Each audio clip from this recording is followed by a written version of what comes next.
কি অবস্থা দাদু ভাইয়েরা? আমি এই পর্যন্ত মানুষের জন্য যা করছি, এ পর্যন্ত মানুষের জন্য যা করছি, এ যদি আমি এটা গরুর জন্য করতাম তাইলে আবার প্রত্যেকদিন দুধ দিত।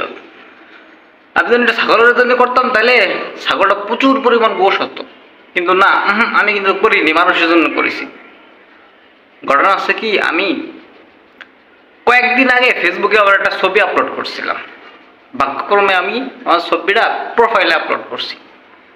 তা আমার যারা ভাই ব্রাদার বন্ধুরা আছে, ভালোবাসার মানুষ, এরা সবাই একটাই কমেন্ট করছে যে ভাই বিয়ে করবেন কবে? ভাই বিয়ে করতেছেন না? ভাই আর কতদিন? ভাই এভাবে আর কতদিন থাকবেন?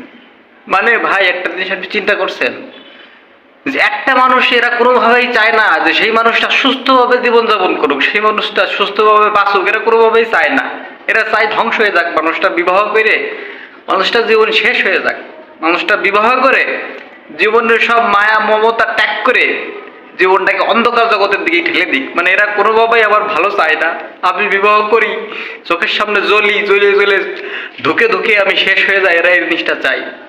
ভাই বন্ধু, তোরা আবার সুখ দেখলি না, তোরা শুধু ভাবির কথা চিন্তা করলি, তোরা আমার কথা চিন্তা করলি না।